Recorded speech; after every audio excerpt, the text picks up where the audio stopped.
with us this morning. We thank you so much for waking up and connecting with us with the Mastermind call with the Dreammakers Network.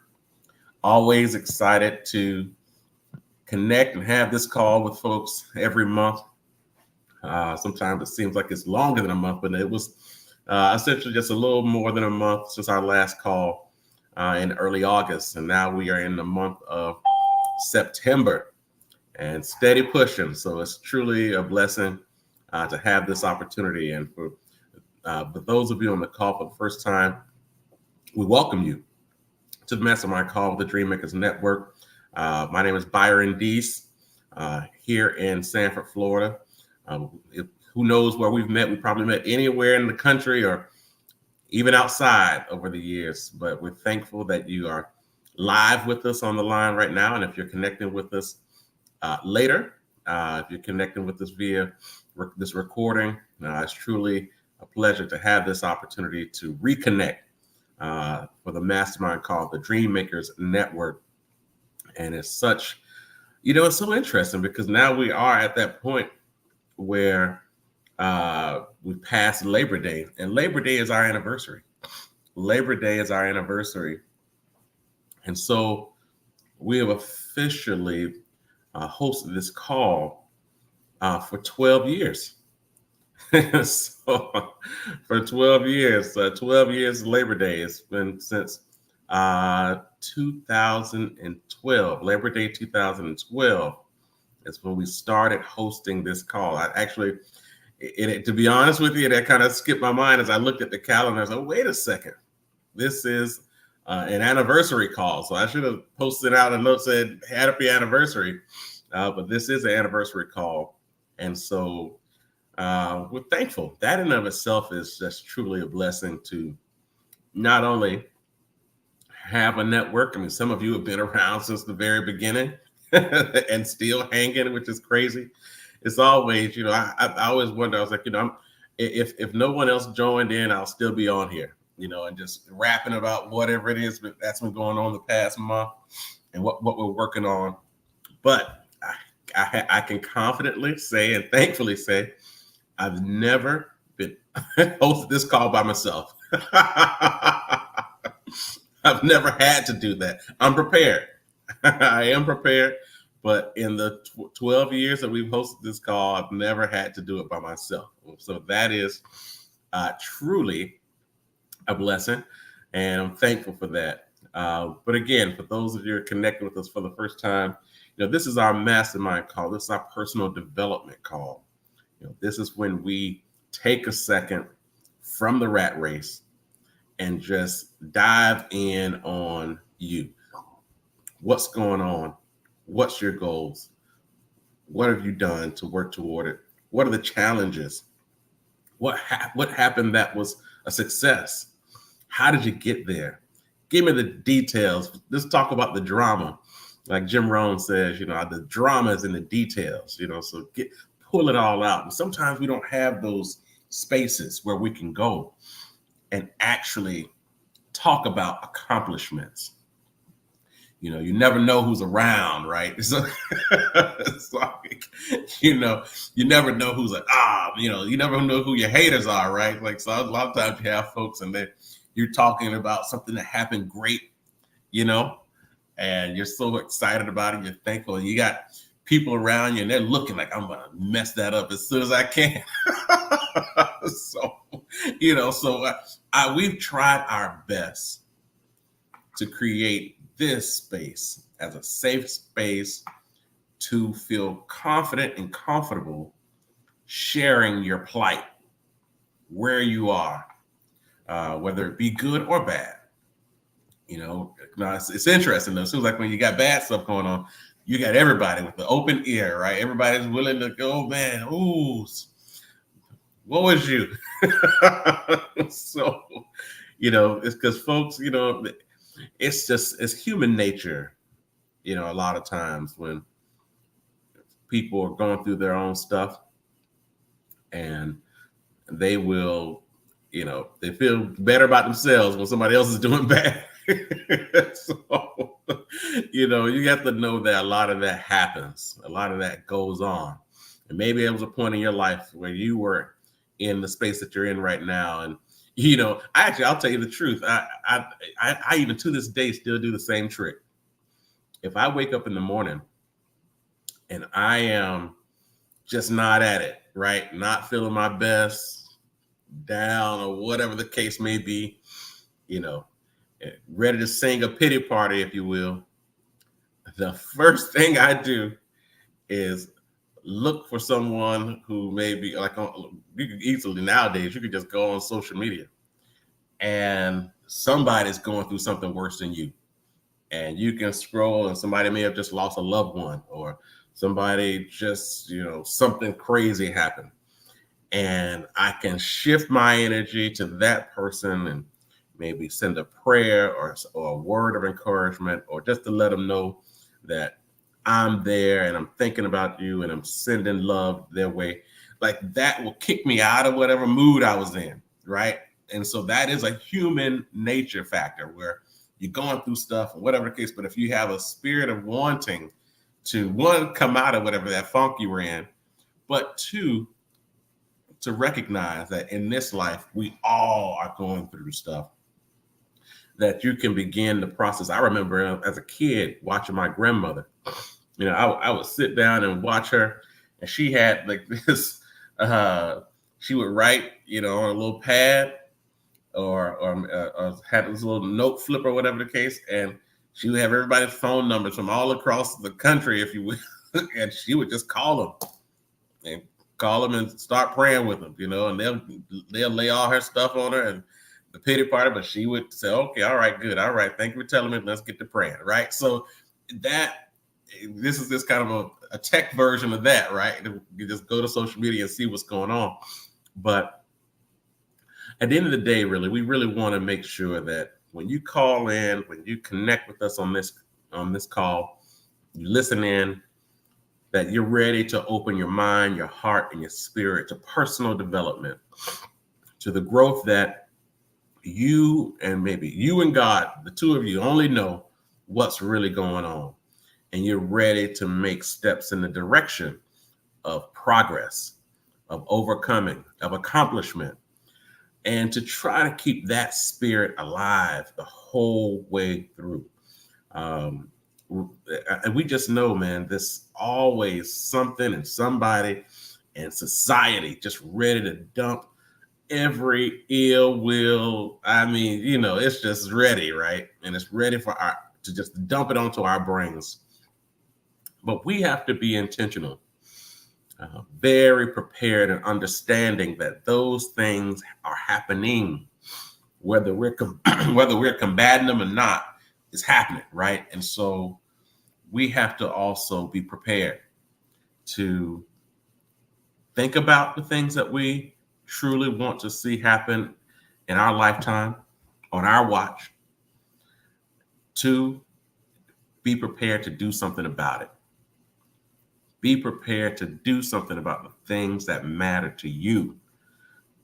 That is, and I'll add one more, and I like to add this because it does give me a little extra fight, is that when I think about the things that matter to me right now, not only should I be thinking about how to address those issues today, but the last thing I would hate to see happen was if I were to pass away and all of my friends and buddies and people who were in the fight, it was like, man, when Dees was here, we were really on this thing, but ever since that brother left, we haven't even touched it. That can't be the objective. The objective has to be what we're fighting for now must have legs to continue with progress in the right direction long after we're gone. We have to be in a position where we are beginning to communicate and connect with people who have more time. just in the fact that when they were born, right? Likelihood is that they will keep this thing rolling. They'll be around, and get them engaged. Share some of the things that are on your mind and on your spirit and what you're working on with people who can catch that baton and sprint and keep that thing going. This is so important, and it is important because what we're doing is talking about passion. We're talking about the things that truly matter to you. We're talking about your purpose for living. And you may think that's a singular objective, but as you begin to work and as you begin to do what you do, and as you begin to talk to other people and communicate and share, you will find that there are other people who either maybe you converted them, maybe it was you and your enthusiasm and your knowledge that converted them, or maybe they were running a similar race just in another space and you didn't know it, and your worlds came together. But we have to have that kind of spirit and intention to keep this thing going and actually be in a position to make an impact. And so I say that with just a lot of celebratory spirit in me right now, thinking that we've been having these types of talks for 12 years, and that there are some folks who are on the line right now who have come over and throughout those years.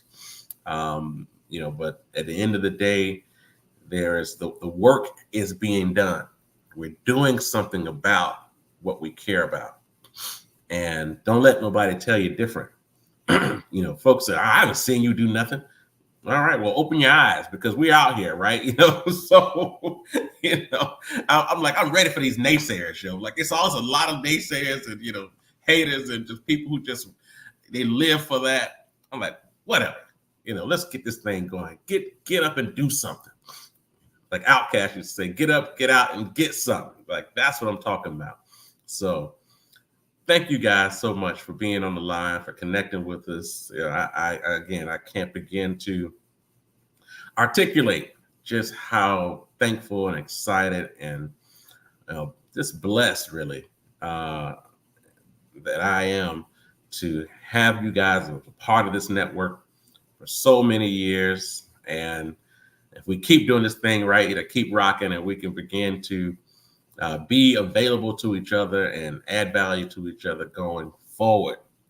So thank you so much. I truly appreciate you.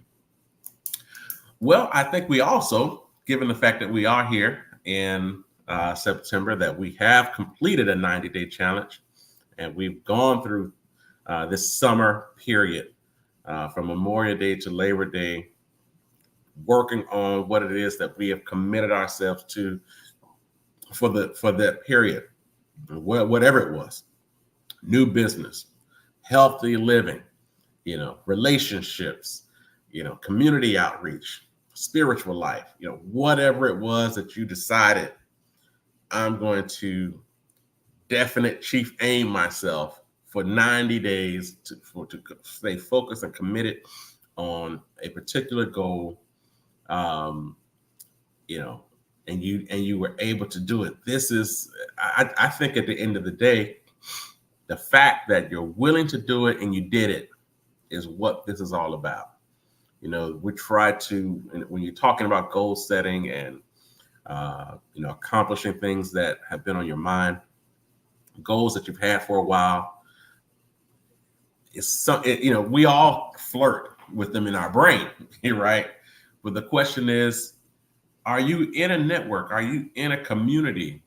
Other people who are setting goals. And that's the truth, right?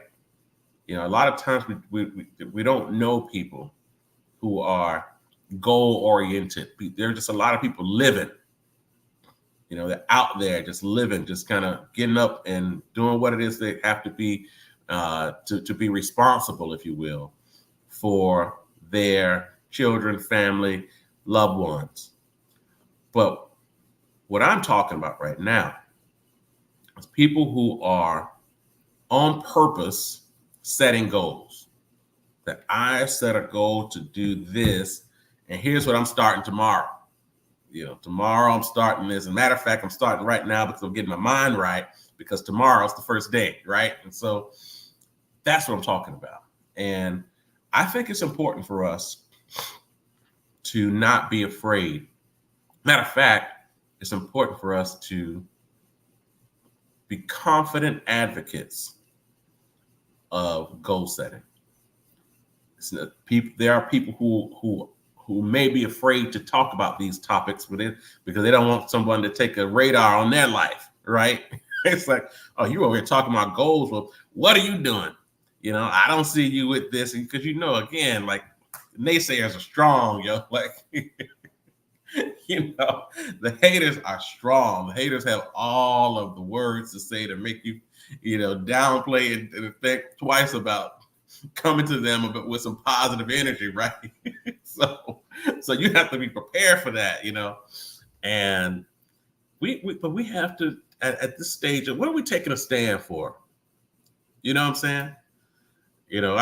One of my mentors and one of my favorite clients, my man Stanley Tucker, he tell you, when Stan walks in the room, folks know what he's about to say.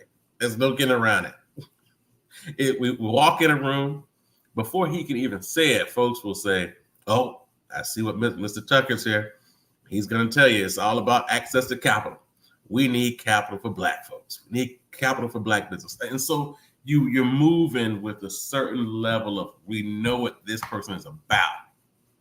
And a lot of times folks say, I don't want people to know what I'm about. You know what I'm saying? I like to go in stealth mode and that kind of thing. And, if that's working for you, great. If that's working, great. Don't rock the boat. But I would say that I do think that all of us, each of us individually, should just take a step back and think about, what do people know us for? When someone sees you and they know you and say, what is she about? Is she about them games? Or is she about her business? She's about the community. She's about this ministry. She's about this business. She's about the family, whatever. What is he about? And so I think it's just important. We're at a stage of life where we need people who aren't afraid, people who are not scared of what they represent, willing to communicate that to people who have an open ear. Even if for folks who got a closed one, you're still willing to communicate. We need people who are willing to say, I advocate for this. I'll stand up and talk about it. This is what I represent and why. Like, we need definitive people. And this is where we are. And there are a lot of people hiding because they don't want to touch issues. I may not be able to say everything. And so what if somebody comes with a rebuttal? What I'm gonna say then, kind of thing. And it's like, at the end of the day, if you have a point, if you have a goal, if you have an objective, something you worked on, something you've put time into, you have experiences to communicate, stories to share, success and challenge that you can highlight, that's what you need. And an opinion about it, and more, I wouldn't even want to use the word opinion. I would say a plight. You have a model that you're trying to reach, and it matters to you. You're fighting something. You're fighting to accomplish something that you love, or you're trying to destroy something that you hate. Whatever the case may be, you're in the game in that process. And so, I just want to help sow that type of seed, because there are people watching. There are people who need your voice. Your voice is important. It has value. It has experience. It can truly make a difference. And so, and a lot of times also, when you may see people that you find some value in, but they may not see that value in themselves. And so, I paid attention to you. I've seen how you communicate. I learned something from you. You educated me on something. Sometimes people need to hear that. They may not have that, that inner self-confidence to say, you know what, I do know this. You're right. You know what I'm saying? So we have to be those type of people. And I know you guys are. I get the messages. You guys send me the stuff all the time that here's what happened and check this out. And I talked to this one and I ran into that one, but there are folks who are going to see this later who may not have, that type of historical understanding of why it's important to be an advocate for the things that matter to you. You know, when I say historical, we can talk. We've been doing this now for 12 years. So we have a track record of fighting for these type of matters when it comes to personal development and accomplishing goals and achieving things that truly is in your spirit, or you saw an issue and you said, we're going to go and work on this. We're going after it. You know, so I want to just take a second. You know, I'm kind of fired up now because we're at the realization. I woke up this morning not realizing we hit 12 years, and then now I'm here thinking about it. It's real time energy that you're seeing. But I'm excited. I'm fired up about that. So let's take a second. We're at 7:30. I'd love to hear from you guys. You know, we got a lot to talk about. You know, we can highlight the fact that we've completed a 90-day challenge. But, you know, we have some folks who've been on here for 12 years, who've been a part of this thing for 12 years. We can share our own stories, if you will. So let's take a second, open up the call now. Anybody wants to just either touch on that, you know, your time a part of this network, but at the same time, you know, what you've been working on and over the past summer, and where has it gotten you? What'd you learn? Let's take a second and open up the call now.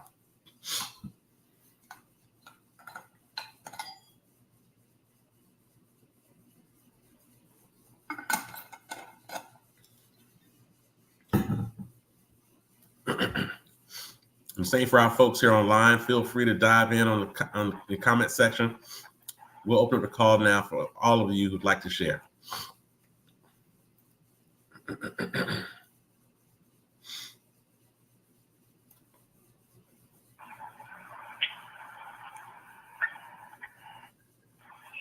Morning, Mr. D. Mitchell here.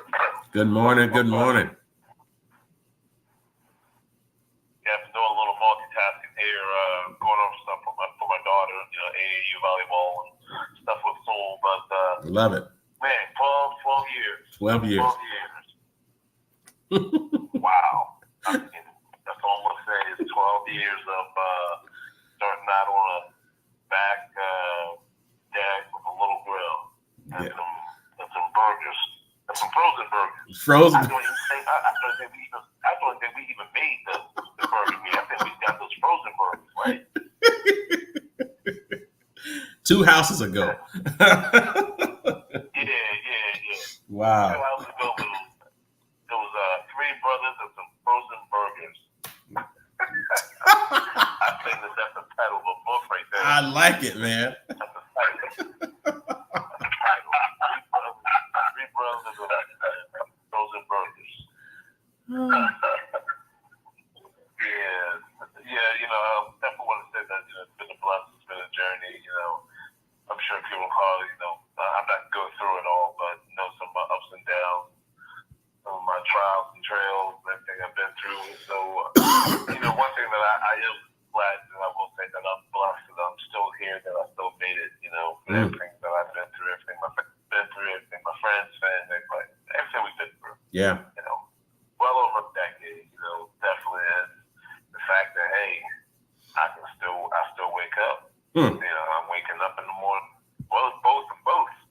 That one, but both of my feet are touching the floor. I can stand up and I can walk. I can talk. I still have a job. I can make money, and I'm starting another business. You know, I'm glad. You know, I'm thankful for all the basic things that we take for granted. You know, you know, I'm just gonna say this. You know, just like you said. You know, unfortunately, we can either turn on the news or social media and figure out that, man, someone is having a rough day, you know, week, month, year. One thing that, you know, I never truly understood, but my dad always said this when I was a kid growing up. You know, I mean, I didn't understand, but I didn't really grasp it.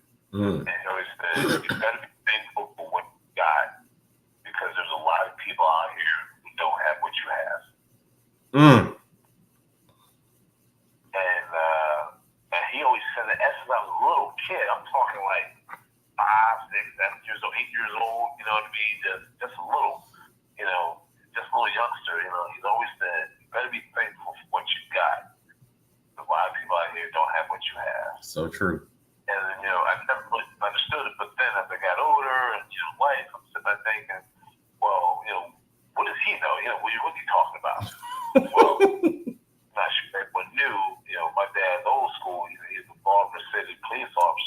Baltimore, and he was in Baltimore during the 70s, 80s, and part of the 90s.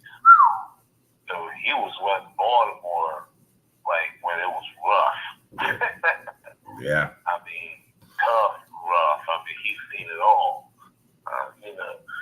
People, talk about the wire shit, and he lived the wire. The wire was nothing for him. Yep. Not too many people know, but he was actually shot, in the face, in the line of duty. Yeah, so that was rough. I remember I was in third grade, and they wouldn't let me into the hospital see him because I was too young. But anyway. Wow. So sit back, about 12 years to think about everything that's happened in life and world, and you're right. You're 100% right. Doesn't matter what you got going on. Someone else probably has it worse than you do. So be thankful.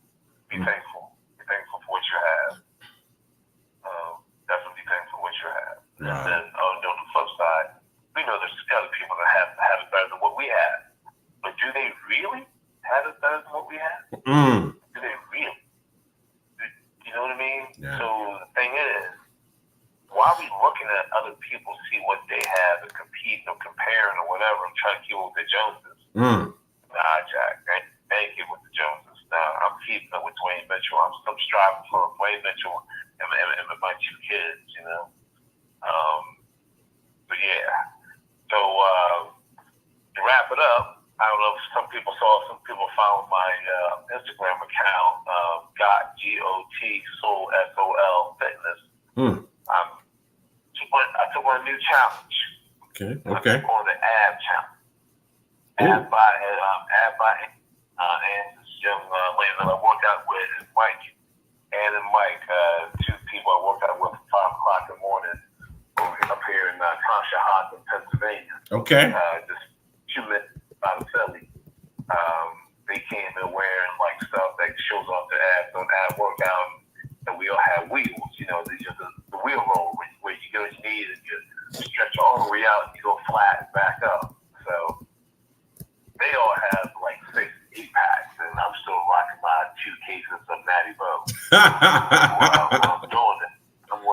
I told them that I lost my abs at the beach when I was 13, 14, and I've been looking for them because we've been good friends. But I've seen them for a while. So I'm circling back around. I'm going to look for my abs I lost when I was 13 at the beach. Oh, wow. So ab challenge, I don't know, it's be 60, 90 days, 120. I don't know, it's be 365 days. I'm getting my abs back. That's the challenge. So that's something I've never had over the past 40 some odd years. You know what I'm saying? Yeah. And am I comparing myself to them? Do I think they have better than me? No. It's just something that I want personally. Because a little something out there, when I started this whole fitness journey, I'm down 30 pounds. And 5 is on my weightlifting belt. And the other day, I went and I grabbed a suit from 2015, 16. Yeah. Can I say that baby fits now? Right? I love it. Right. I love it. Right. So, not comparing to anybody but myself. Yeah. And I'm like, you know what? I want abs to show the world, everyone else. I want abs because I know how it's going to make me feel as health-wise. So when I get out of bed, my lower back is not hurting. My hips not hurting. My shoulders not hurting. And when I walk down the street, I'm standing more firm and erectile. And so I'm doing something to show my son, hey, look, you're young, but when you get older, you got to keep this going because I don't want to be that person walking down the street holding with a cane, or crutches, or a wheelchair, or a walker. You know what I mean? So the ab challenge, even though I'm taking a very challenge, it's really for me because at 53, I still want to be 35. Love it. That's where I'm going at. And again, I'm thankful for what I have, but I'm getting rid of the cases. I'm going to find that 12-pack. So getting rid of the keg and looking for the 12. That's right. I'm I'm thankful for those 24 or 12 cases, but I'm gonna cut it down. I'm gonna cut it down to 6 because I don't need to be drinking anyway. Yes. Alcohol's not good for us anyway. Say 6-pack. I'm a 6-pack. That's right. Matter of fact, I might give me a 6-pack of orange juices or a 6-pack of coconut, or something like that. That's what we do. Give me a small case of small 6-pack of coconut. Wow, 6-pack of abs. I love it. That's right. So anybody out there want to join the challenge, hit me up. Let me know. Gotsol, GOTSOL Fitness. Let's go. And then post your workouts, your exercises. I'm gonna start posting mine. I've never been a fan of posting it, but when I post that one now, I'm getting a lot of views, a lot of shares. I'm like, okay, there's my motivation. Yeah. Right there. You always got to do the before and after. Exactly. Well, I ain't gonna be that dude that's be up there shirtless and pair of shorts and so I look like 50 ready now. Nah, Jack. I'll leave that for Sean T. Sean T. Yeah. I let him handle that. Yeah. My man, he go right ahead. Wow. I haven't heard that name in a long time, but what was that? What was the insanity or something like that he had? Wow. Sean. I told him I'm taking it back to 35, man. Hey, look, I'm 53. I'm taking it back to 35. I love it. That's right. Wow. All right. You always kick it off the right way, brother. What's that? I said, you always kick it off the right way with this ab challenge. I'm like, wow, ab challenge. Okay, let's go. Something new, something different, right? Yeah. Why not? Right? Yeah. Why not? I think it is, but one thing that you probably should do though, and especially for folks who are kind of thinking about this, it wouldn't hurt if you posted some examples of the actual workouts. So folks are like, okay, I saw Dwayne on this thing. Let me see if I can try that same one. Oh yeah. Definitely. I'm gonna do that. Yeah. I'm probably doing it maybe. I'm not doing it every day. Probably do like once a week, one every week. Okay. Look, I'm still in this ad challenge. I'm still in it. I'm still getting it. Yeah, because the first one I did, I don't know if you checked that out or not. It's made the 2 people I work out with 5 o'clock in the morning. As you know, I keep saying 5 o'clock in the morning. Okay. I need y'all to get up with me. I want y'all to get up with me because that's the best time to get it in. 5 a.m. Most people still sleeping, right? Well, you know what? Check it out. Your sons and daughters are not calling you, asking you for anything. Mm-hmm. Your 9-to-5 job is not calling you, asking you for anything. If you own your own business, your clients are not calling you and asking you for anything. So that 5, 7 in the morning, that's when you can get in anything that you want to do. So if you don't go to gym, that's fine. If you want to read a book, hey, read a book. Hey, if you want to watch a movie, want to watch TV, do that. But do something that you want to do. Just get up at 4:15, 4:30, from 5 to 7. That's your time to make you happy. You know what I mean? Because if you think about it, you're rising before the sun's rising. Because when that sun rises, that's when everyone gets up and gets into that, right? The roosters start crowing. Nah, Jack. Beat that sun up, man. Beat that sun up. That's right. You get up before that sun. Get in, set your day, set your month, set your week off right. You know what I mean? To just get up and do what you want to do that makes you happy. Because throughout the day, as we get older, fathers, parents, and moms, and sisters, and aunts, and uncles, and cousins, and all the roles that we have, and then being that financial provider, for our spouse and or our family, we got a lot of pressure that we need to do and take care of other people. Who's taking care of us? Who's taking care of you? Who's taking Jack? No, Jack, take care of you. The only time you can take care of you is either when everyone else is shutting down, by that time you're shutting down too. Or better yet, just an hour or 2 before everyone else wakes up and gets on. Now, just skip a little bit. Mm-hmm. Skip a little bit early. I'm not saying give up 5, maybe it's 6. So do something from 6 to 7, 6:30 to 7. But most people are up, about 5:36 and getting their day rolling 7:38, brush breakfast in school. Now school's back in session now, right? So now I get up a little bit earlier, breakfast and everything. Just wake up a little bit earlier. You know what I mean? Because the best thing about waking up early and getting things going is when you go to bed at night, you sleep harder throughout that night. Sleeping is key.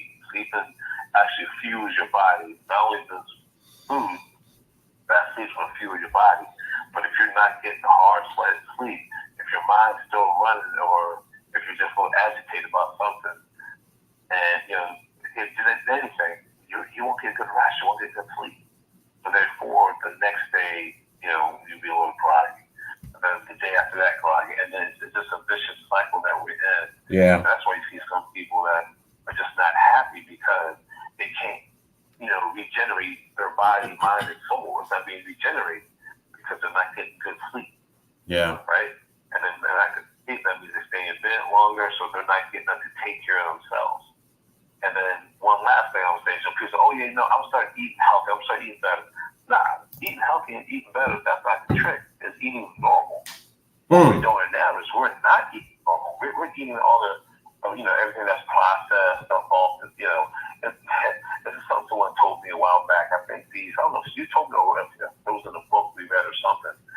If you get food that's either passed through a window or it's served at the same place that petroleum is being served, that's not good food for you. Oh my Lord. Think about it. If you're receiving food that's passed through a window or the same place that petroleum is being distributed, oh my God. Fast food. How can that food be good for you? We know it's not good, right? Nah, Jack. And people say, oh yeah, I'll start eating better and dieting. No, eating better and dieting, that's the wrong term. That I think we put some words on that, which what we need to say is, I'm eating normal. Yeah. Because eating normal is eating your fruits and vegetables. It's getting the right protein. It's actually cooking the food at home. And so what I tend to do now is I go to the grocery store every 3 days. Because the food that I keep after the third day is bad. It's bad on me. You know what's interesting? I actually just heard yesterday. Actually, I was actually listening to Pastor Wesley, who I think when he says when he stops pastoring, he's going to become a chef. But he said his mentor, who's a chef, told him to go into his pantry. And anything that is in there, like all these preservatives and things that that's been in there and it's been in there over a year, just throw it all out. He said, get rid of it, throw it all out, and make sure that what you buy, you cook, you eat. Or if it's stuff that you don't have to cook, but buy it and eat it, and get it into your system. And it was so interesting because I started thinking about it. I was like, yeah, I definitely got some stuff, and especially the canned stuff, and I was like, yeah, okay, just clean it out. So 100. I go to grocery every 2 to 3 days. I'm finding something. I'm going to the grocery store because the food I buy now, it goes bad. And so I looked at it, and I feel the amazing thing is, since I started doing that, my wallet is getting a little bit bigger. Believe it or not. Because I'm not eating out, so therefore I'm not spending $60, $70 per meal. Because we know today, if you go out, next place will cost you $25, $30. Yeah. And you may get something else, you know what I mean? And then if you're going out with your spouse or significant other, whoever, your kids, you buy their food too. So right there's a $70 meal, right? I'm good. So 2 to 3 days, I'm on a big kick of Greek yogurt, cottage cheese, fruit, veggies. I do chicken, organic, like chicken or chicken sausage, something like that. It says high in sodium, but because I'm working, I need that a little bit. Like my organic blueberries, blackberries, organic banana, organic strawberries. And so I mix that in with my cottage cheese or my Greek yogurt, just a little bit. I'm riding with you on everything that you're saying, except for that cottage cheese, man. I was like, cottage cheese, I can't even think of it. Like it's like. With cottage cheese, what you need with that is peaches. Okay, all right, okay. Now I can rock with the peaches. Now we're talking again. Okay. Yeah. So with the cottage cheese, the sweet yogurt and the cottage cheese, I'm always mixing with fruit. I'm always mixing with some sort of organic fruit. Got it. And then what I also do is I get some organic. I think it's grain, some peanut butter granola. Okay. Right? Yeah. Okay. And I mix a little bit of that and my cottage cheese and my Greek yogurt. So I got organic fruit, the cottage cheese and yogurt, organic, and then my granola, peanut butter granola. And then I do pure organic honey, just a little bit on top. I mix that up. Boom. You talking about getting your protein in, you getting your energy in. Man, I tell you, I have a little bowl of that in the morning. That's my breakfast. Sometimes I have a little bit of that. That's my lunch. And then my dinner, I'm good. That's my dinner. I do my chicken and fish. Yeah. You know? Now I'm with you. Or make a smoothie with it. And then with that, then I throw some spinach, some kale, you know, and some my coconut water, my fruits and all that with protein. I have a vegan powder protein powder that I throw in there as well. Okay. So I'm getting all my protein and energy, man. I am good.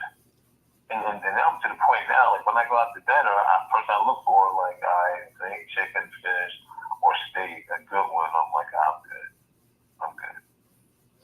Yeah. Now I'm with you. We actually, you know, as you know, Rhea and I, since Rhea had her health scare the past couple 2 weeks, we've been in the, you know, her diet has changed now. She no longer has a gallbladder, so you know that factor is gone. So she's now focused particularly on a low fat, much more lean diet.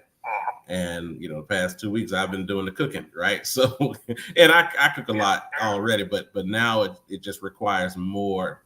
You're not really cooking, if you will, to have all these various unique flavors and things, but more so for health and to factor in how, you know, just to keep it as lean and right to the recipe, if you will. And so we were in the grocery store yesterday, actually. And just, you know, the eye is different when you're in the grocery store now. You know, it's, you know, making sure we got this, we got that, everything that's, you know, reading labels much more than we used to, right? You know, but and it does require, and you know, and even for all of us, you know, because it's a new way of eating, and for the whole house. But at the same time, you know, listening to you, Dwayne, is that, you know, it's one thing to have that historical palate, if you will, and you know, so this is what I want to eat because I know it's going to be good, you know, kind of thing. But now you're in a place where, you know, you're focused on longevity and strengthening your body, you know, and making sure your body is strong. You know, because I tell you one thing, man, it's especially for those of us who are in the line of work where you have to use your mind more than anything else. And if your body ain't feeling good, your mind isn't able to work at full capacity. And then somebody calls you with a, you know, as far as they're concerned, you know, a life-ending question, right? It's like, I need this, right? And if I don't get this is it, right? And so you want to be working, firing on all cylinders. And so this is a great conversation, you know, in terms of not only your story and what you've gone through in terms of the journey and starting this healthy lifestyle, but now even to kind of hear your unpacking of the food choices and how you're doing that. And it's not a grudge, you know, but you've adopted this a lifestyle now. You know, I think it's important for folks to hear that, you know, because again, you know, when we start talking about food, some folks get real excited, start rubbing their hands together. All right, it's my topic here, because we know food comes with pleasure, if you will, because you're eating and you're thinking about it that way. But food definitely is to help us strengthen our body, strengthen our mind and our temple and the whole nine. And so I'm glad you took a second just to outline what you're doing. We see the text, we see the post of the workout, but being able to talk a little bit about and hear your story around the food items and how you're addressing that, I thought that was really important. It's definitely important for me, but for folks who see you on a day-to-day basis and your workout grind, this helps to kind of add to that. I was going to ask you, what's your Instagram handle again? It's Gotsol, GOTSOL Fitness. Got it. Because I don't think I have that. I just have your personal, so I'm definitely going to jump on that for IG. Right. Yep. Okay. I love it, man. This is good. This is good. And real fast, and I'm sorry to everybody. Sometimes Saturday morning I get on my own soapbox too. So lately I was down at the beach, right? So of course, we was out, about, and I'm like, all right, you know what? Maybe one day, maybe I can eat something a little different. I don't need to be so strict and whatever. Just one day. So I forgot what I ate. I think I had tacos, maybe. Like went to the Mexican place called Agave, which is supposed to be pretty nice place down in Lewis that we're hoping. 2 locations. We had tacos or something like that. No, I'm sorry. No, it was chicken quesadilla. That's what it was. Okay. I had that, and then I had one Cadillac margarita. Mm-hmm. One. That's back when alcohol tremendously. Can I tell you how bad that tore my body up? How bad and horrible I felt the next day. Wow. And also 2 chicken quesadillas and one, actually a Cadillac margarita. Because me, my GM, right, has a Cadillac margarita with cranberry egg floating. Oh. Man, my stomach was tore up the next day. I'm like, man, what's going on? I'm like, man, what the hell? I was like, wow, they had this. And I didn't really register until the following day when I was cooking dinner. Because I think I did beef broth or beef, it was all 100% beef broth. And then I did something else what I normally eat. And then, man, I was just running like, man, what the heck? I was like, oh, I ate out at a restaurant. And I had a margarita. Yeah. I had to prepare it.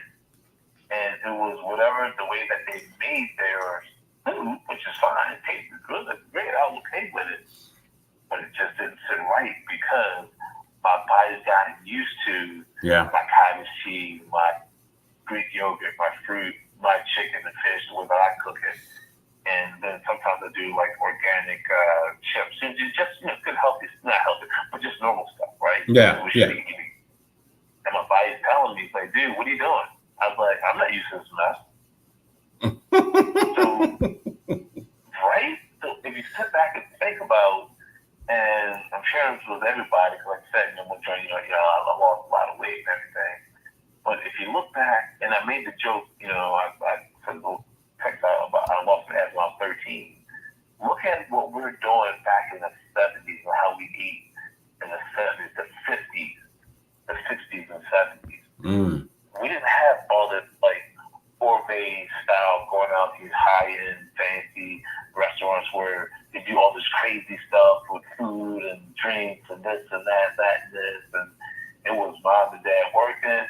I remember, mom said, eat your greens, eat your veggies, eat this, eat that, cream of wheat, whatever, and the stuff that mom and dad made, and then how active we were. Yeah. Even our parents were super active. I remember we used to walk up where we used to live in Baltimore County down around, so we had to walk at the top of the hills, probably like, 3-4 blocks, taking the bus down to Lexington Market. We had to walk all around Lexington Market to get our food, which was like not going to the grocery store, going to the market, get our fish and our food and everything, our chicken. I remember my mom used to get whole chicken and fish that we had to cut up, and then we walked all around the market. We walked all the way back, and then we walked to the bus stop, and then we took the bus back home, and then we had to walk 3 or 4 blocks back home. So think about all the extra, the walking that we're doing just to get food. Not driving and parking 3 spots away from the grocery store, from the door, but we had to walk 3 or 4 blocks to the bus, and then walk another 2 blocks to Lexington Market, and then walk around the market carrying all the bags, and then walk back with it. And think about that on a regular basis, like all the, I can't call walking exercise, but that's what we did. And how's that cardio, right? That was the means of our transportation. Our 2 feet, right, to one from the other, and eventually we'll get there. And then, so I was thinking about that, like, even at my parents, back in the day, my mom and I, my brothers, we were fit because we were outside of the house. We weren't sitting in front of the computer or TV or our phone, and we ate normal. And I remember my mom, before she come off of work, she goes, the house better be clean and that chicken better be cut up before I get home. There we go. I remember being in 5th grade. All right, who turned in to cut the chicken up? Because it was me, my 2 other brothers. Yeah. The house better be clean. And who turned in to cut that chicken up? I want that chicken cut before I get home. Or I want that fish cut up.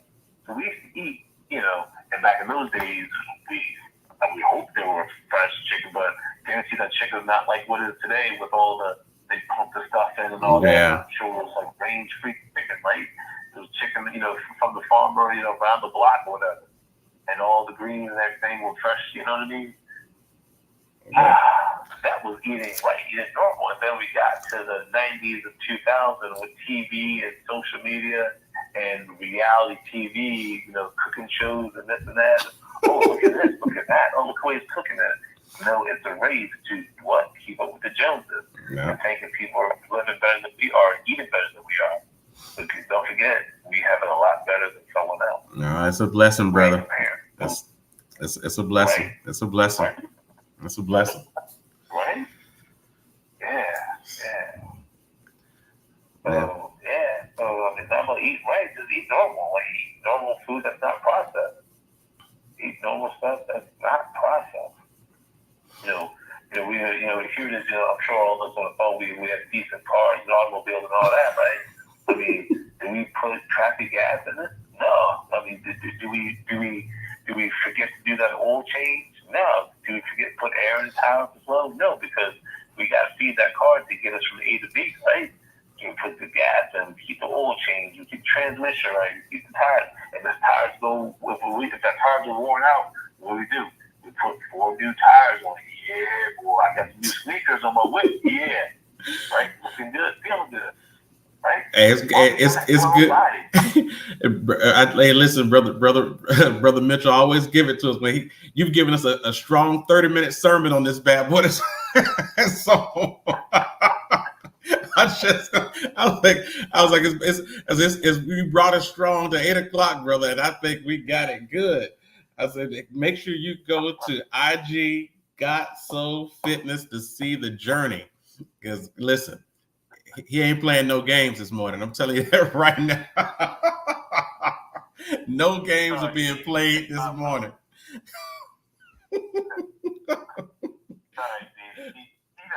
Hey, you gave it to us. You gave it to us, brother. You gave it to us. No joke. So, hey, we're gonna watch you find them abs, and we're gonna try to find ours too. I'm like, I didn't even know I had abs until somebody showed me a picture from high school. I was like, oh wow, I did have abs, right?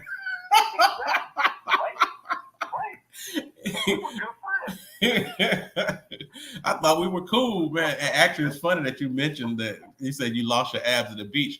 My daughter somehow or another, she found a picture of me, and she was like, look at this picture. And it was a picture of me at Daytona Beach after junior prom, wow. Me and my abs. I'm like, what those dudes? I guess I did lose them at the beach.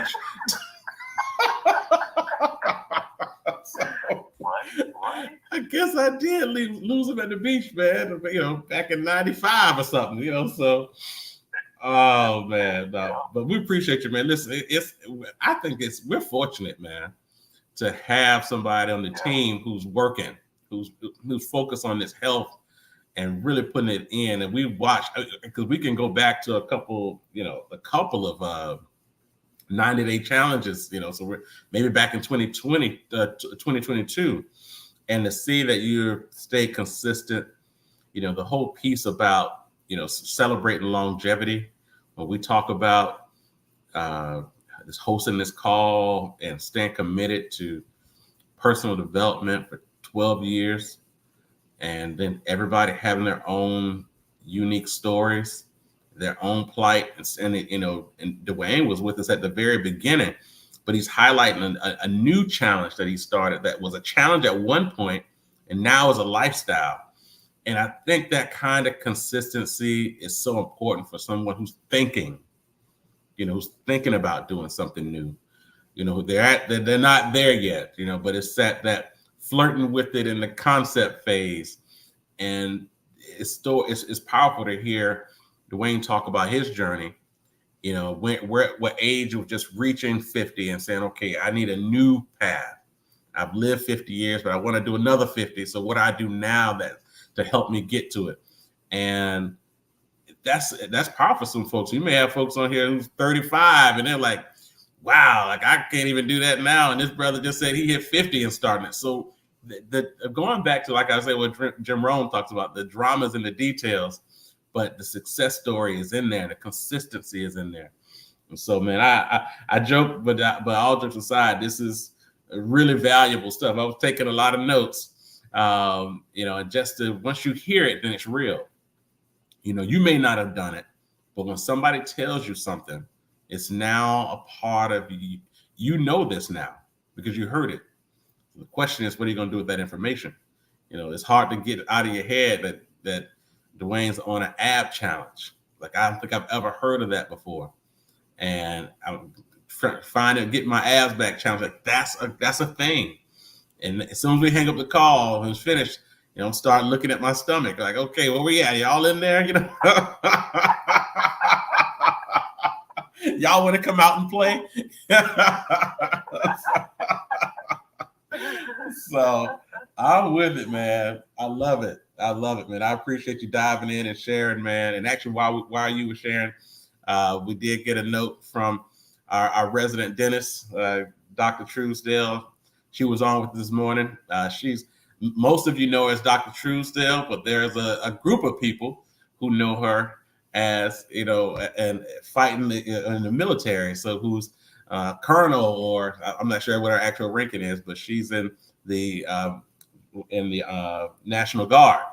And so she's there now at doing her drills this morning, but wanted to say happy anniversary to all of us. I think Dr. Truesdale has been with us at least 10 of those 12 years, at least. It could be more. So it's just, we're thankful for her and her leadership and what she's provided to this network and seeing her growth. We just saw a couple of weeks ago that she's launching her emergency dental business now, in addition to Innovation Dental. And the great part about the emergency dental business is that it will become one of those 24-hour emergency dental practices. And the objective there is to flood that business with capital so she can have those throughout the country. Wherever you are, that there will be an emergency dental location, because we know how those issues are. I can tell you, I never will forget. I never will forget for the rest of my life. It was, must have been 1 or 2 o'clock in the morning, and I felt the ache of having a toothache, and it just seemed like the next morning took forever. It was the worst, most excruciating. I was just like, just cut my face off. Like, it was just, it was that kind of bad. So to know that we have somebody in the network who is innovative enough, man, and taking these 90-day goal setting challenges really seriously, well enough to have expanded her business to to provide real value to the marketplace, because we've been there. And when emergencies happen, you got to get it. Somebody's going to get that business. But the truth is, it's not like it's a lot of places that we can go that's an emergency dental. We'll run to the ER and they say, well, the resident dentists don't come in till 6 o'clock in the morning. Like, oh no. So we're thankful to have someone in our network who is really adding value to the marketplace, because we know that is a real deal thing that happens and medical emergencies happen. So thank you, Dr. Truesdale, for chiming in and sharing with us this morning via doing your drills this morning with the National Guard. All right, we actually are at 8:10, so I do want to open up the call to anybody else who'd like to share, talk about this journey, 90-day goal setting challenge. How long have you been a part of this network? If you've been here for the whole 12, or if you came in 5 years ago, or if this is your first call, regardless, we're thankful to have you. We'll take a second to open up the call now.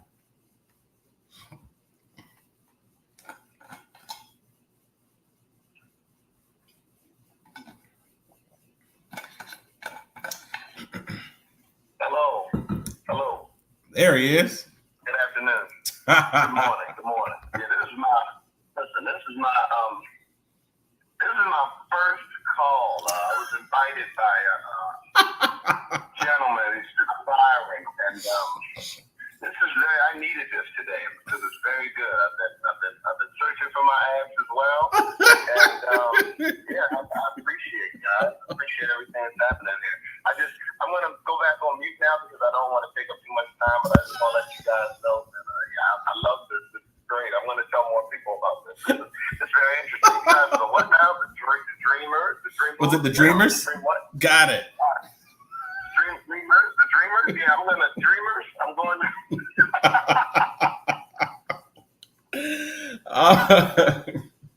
Yo, these. Man. I got the 5 things. I got 8 things, but I'm gonna whittle it down to 3. So the first thing is, so much, because when it's going, it's going. You know. And yeah. It's been a good call, and it's layered too.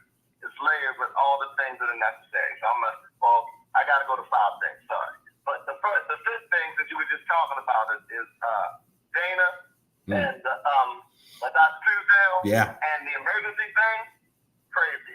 When I had all 4 of my wisdom teeth taken out at one time, my mouth was bleeding like a stuffed pig after my dentist that did, who she recommended, who was a great guy, oral surgeon, did it. My mouth was bleeding, man. I was like, I'm looking in the mirror, I'm like, I don't know what to do, man. I'm about to go back to this is post-op brace. That night, I called Dana. I'm like, Dana, sorry to bother you. Yeah, it's an emergency. What's going on? Everything's urgent. Yeah, this is an emergency. So, well, can you FaceTime me? I said, as a matter of fact, I can. And she walked me through what to do. And at least gave me, it was stuff that I had looked up some stuff online before I called her. I saw some stuff, so I tried it. But when I talked to her, I just felt better about what I was going through. And it was like, tonight, this is going to happen. You do this, you do that, rent's here, don't do that. It was all there. She did give me some other stuff, obviously, but I'm saying that to say that emergency dental call, that phone call, to have it on deck like that, I was like, brother, I felt, and I just laid down on it. I woke up the next morning, stuff had healed a little bit better. I felt better, and then I could start the regular healing process. So, but wow. I had a dental emergency, and she did it after hours. I tried to call my guy first too, like, hey, his office was, if they got the automated thing, say, if this is a dental emergency, go to the nearest hospital. I'm like, I don't want to go to the hospital. I just came out of this damn thing. I'm not going to sit in the emergency room, man. And I stayed walking distance to the third best hospital in the U.S., and I don't know, the 10th in the world, something like that. That's right. You can walk there. Yeah. I don't go to the hospital. Anyway, so it's a beautiful thing for Dana to have the emergency dental thing, and it's so necessary. It's definitely what's up. Wow. So I know that mix is gonna be wide open. I know that's gonna be wide open. People need that. Yeah. So Love it. anyway, that was 5. Yes. So congratulations, Dr. Judy there. You know what I'm saying? We love you. That was the 5th thing. Sorry. So now I'm down to 4. Number 4, going in reverse, is the 90-day challenge. Yeah, the results of the 90-day challenge. And I guess it goes into number 3 too, because Dwayne gave a master class on, you know, exactly what to do, from everything from diet to workout, and then also the mentality behind waking up early in the morning and all those things. That it was key. And he even gave the history lesson on the food quality over the years that has changed, and the lifestyle that we had. So all those things, there was no lies told. Yeah, everything was factual, and it had me thinking about the 90-day challenge and my approach to it this time. And I did go into a lot of dietary assessment, and did some cleansing and all that kind of stuff, and readjusted how I was back to eating normal, right? And like Brother Mitchell said. So and it worked. It worked. You know, without carving out that time to really work out the way I like to, and I should, but I just didn't. But I did stay on the thing. So stuff just, you know, the body readjusted, it reached that, you know, and things started, and that extra weight just kind of, it went away, you know, it dissipated. So I was excited about that, and just to hear all of it in there and get that motivation on that side is key. So that was 3 and 4. Two is the anniversary, right? So yes, I'm thankful. Yes, I have a joke about that. The fact that you forgot about it means that we are truly in we have a true bond in a relationship with this network, because the first one is big, the second one 5. When you get into the 10 is major, that's a decade. But now you're like, damn, I almost forgot, because it's a beautiful thing to be in something that long. Yeah. To where you can take it for granted. So now, the effort in not taking it for granted enhances all the previous time that you had.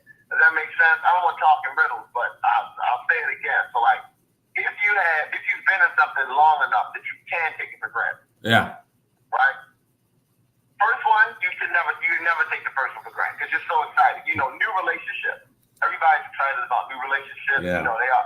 Everybody got jokes about that kind of stuff. Your old man, you know what I'm saying? You try to kiss him for no reason.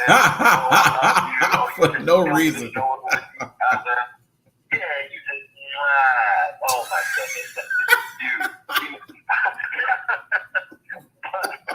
But as the relationship, goes longer, and you see, and it starts to dip or whatever, or you have been it long enough for the opportunity to now take it for granted. Yeah. You know what I'm saying? And then to not do that. And this is that. And the longer that stretches, the more it becomes, a scenario where you have people who have been in, if we're talking about relationships, like a very, very long relationship, let's say, 50 years, and they still are, attentive to one another, and you can tell that there's love there, and they've created that life, and they will acknowledge it to one another, is even more beautiful. So as it goes longer, you hit that 12, and you're like, man, I almost forgot, but you know what? Here's my chance to just, be appreciative of it. It hit me too, because I didn't forget that it came, but the acknowledgement of it wasn't there. Yeah. You know what I'm saying? So now we have the opportunity to acknowledge and get back on and, like, you know what, be grateful for all of that. So that, there's 2, and then in 1, I thought that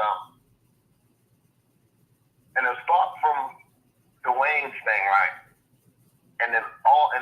and I combined it thinking through all the 12 years as it's going, and the names and the people and what we've talked about and what we've learned and all the information that we share with one another and the growth and the foster sales.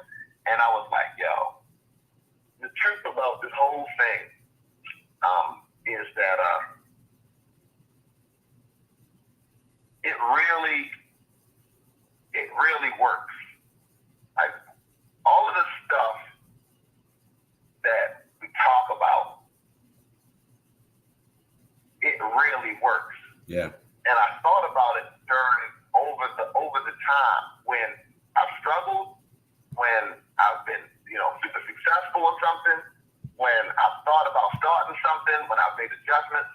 So I thought that if we do what what we learn, share, teach in this network, it just works. And if it's not, and if what you're doing, and if it's not happening for you, but you're doing it, that just means it's gonna occur. Example from today, Dwayne, he talks about the ads. Even though he doesn't have them the way he wants them now, but if he continues to do what is laid out in the program, they'll be there. Yeah. You get what I'm saying? And the only time that it's not working is either it's about to work because you're doing it, or you're not doing what you have to do. And when you're not, and that's in all the things that you want to do, it's easy with physical stuff, but not easy, but more visible with the physical stuff. So going back throughout the 12 years, and I can pinpoint, areas personally for myself and then for other people that I know in the network. It's just amazing. Like, it's just, and the beauty of the network is whether you are doing it, you're not doing it, or you're thinking about doing it, or you're just worn out from the activity of doing it. When you come back to the network, that recharge occurs. Yeah. So you get the recharge to either start it or to continue, or to make those slight adjustments and those pivots. So like when you are, operating at a high level, you're like, I just need one little nugget. I got it. Now I can go back out. And that has been the beauty and the power of, having a good quality network that's focused on personal development and what the Dream Makers does. So I personally don't have that anywhere else. But if somebody else does have it someplace else, you can take this opportunity to be grateful for them as well. Yeah, that's right. We got 3 other networks to do that. Use this time to be grateful for us and grateful for, those other networks in your life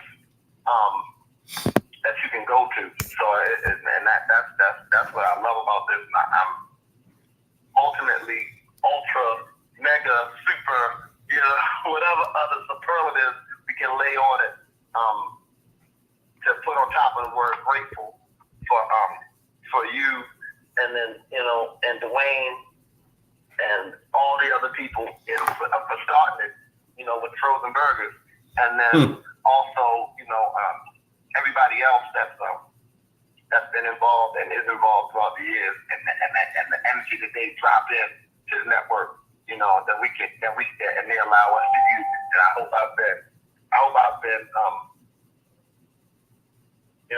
in whatever way helpful to those people and the network. Yeah. So that was number 1. Bam, precision. Let's go. Yeah. Yeah, man. That was your number 1? Damn. All right, hold on. I was counting in my head. I was like, okay, that's 3, 2. No, that was 2. That was 1. Okay. All right. And I'm in the Outer Banks, and I saw a UFO last night. I don't know what the hell. Now we getting somewhere. Okay. I was visited. They came and talked to me. They brought you up. They Be careful. Yeah, got you. Oh man. Well, I tell you something, though, Pastor, and here's the truth to it. I think that to your point around me forgetting that it was that this is the 12th anniversary. I think that there is, going back to Dwayne's point around this lifestyle, and you just get into a rhythm.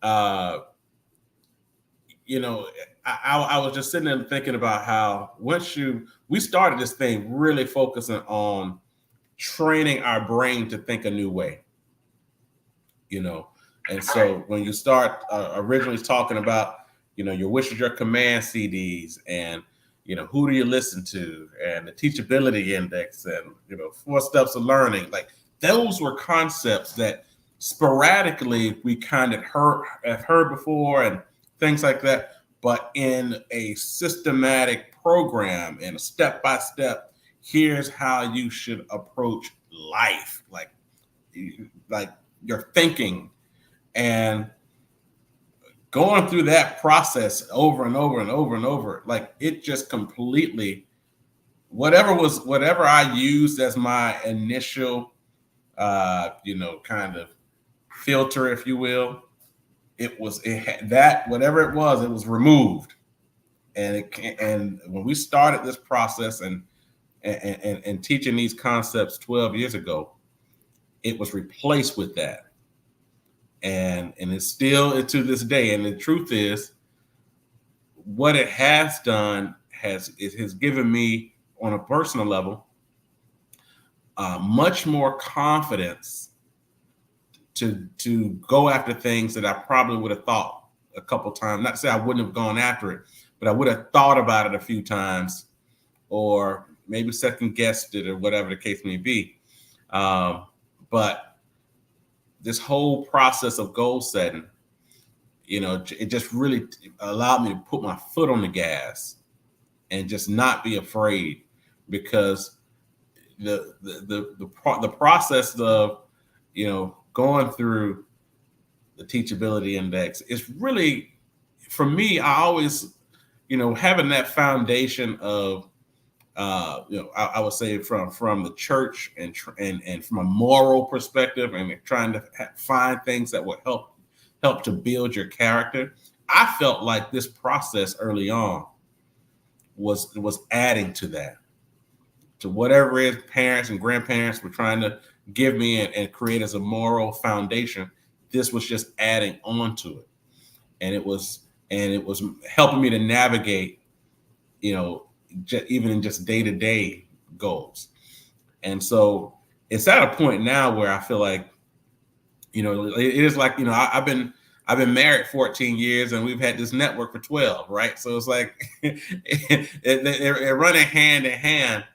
But at this point, when challenging things happen, we, like I said, my wife had the medical scare last week with pancreatitis. I had to have a gallbladder removed and went through surgery, and just, it's one thing when something's kind of on the radar and you kind of can prepare for it. It's another when, your wife is in excruciating pain and can't do anything. It's just, and